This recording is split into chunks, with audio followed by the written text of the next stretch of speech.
నెల్లూరు జిల్లా రాపూర్ మండలం నూతన ఎస్ఐగా జె తిరుమలరావు నియమితులయ్యారు. జిల్లా ఎస్ఐల బదిలీలలో భాగంగా చేజర్ల మండలంలో విధులు నిర్వహించిన జె తిరుమలరావు రాపూర్ పోలీస్ స్టేషన్కు బదిలీ అయి సోమవారం ఉదయం బాధ్యతలను స్వీకరించారు. అదేవిధంగా రాపూరులో విధులు నిర్వహించిన ఎస్ఐ వెంకట్ రాజేష్ సీతారామపురం మండలానికి బదిలీ అయ్యారు. ఈ సందర్భంగా నూతన ఎస్ఐ జె తిరుమలరావు మీడియాతో మాట్లాడుతూ బదిలీలలో భాగంగా రాపూర్ స్టేషన్కు రావడం జరిగిందని, సిబ్బందితో సమన్వయం చేసుకుని మండలంలో శాంతి భద్రతలు కాపాడటమే ప్రధాన లక్ష్యమని అన్నారు. ప్రజలకు ఎల్లప్పుడూ అందుబాటులో ఉంటానన్నారు. రాపూర్ మండలంలో ప్రముఖ పుణ్యక్షేత్రమైన శ్రీ పెనుసుల లక్ష్మీ నరసింహస్వామి దేవస్థానం పెంచులకోనందు శాంతి భద్రతల విషయంలోనూ మరియు అసాంఘిక చర్యలకు తావు లేకుండా చర్యలు తీసుకుంటామన్నారు.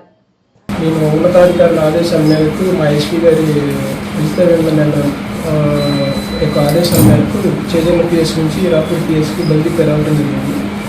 రాపూర్లో సమస్యలు లేదా అసాంఘిక కార్యక్రమాలు జరగకుండా చూసుకుంటాము.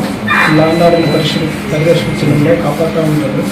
ఎల్లవేళ ప్రజలకు అందుబాటులో ఉంటూ రాపూర్లో ఎటువంటి ల్యాండ్ ఆర్డర్ ప్రాబ్లమ్స్ కాకుండా శాంతి భద్రతలు పరిరక్షిస్తామని చెప్పేసి ఈ పాత్రికల ద్వారా రాపూర్ మండల ప్రజలకు తెలియజేస్తున్నాను. మోరోవర్ ఇక్కడ జరిగే మన ప్రసిద్ధ పుణ్యక్షేత్రమైనటువంటి పెంచలకొండలో కూడా ఇటువంటి అసాంఘిక కార్యకలాపాలు జరగకుండా, ఇటువంటి ఇల్లీగల్ యాక్టివిటీస్కి తాము లేకుండా ఇంకా మంచిగా చేస్తామని చెప్పేసి ల్యాండ్ ఆర్డర్ని దగ్గరుండి చూసుకుంటామని చెప్పేసి ప్రజలకు అందుబాటులో ఉంటామని చెప్పేసి అని చెప్పి మీ అందరిపూర్వకంగా తిరుమల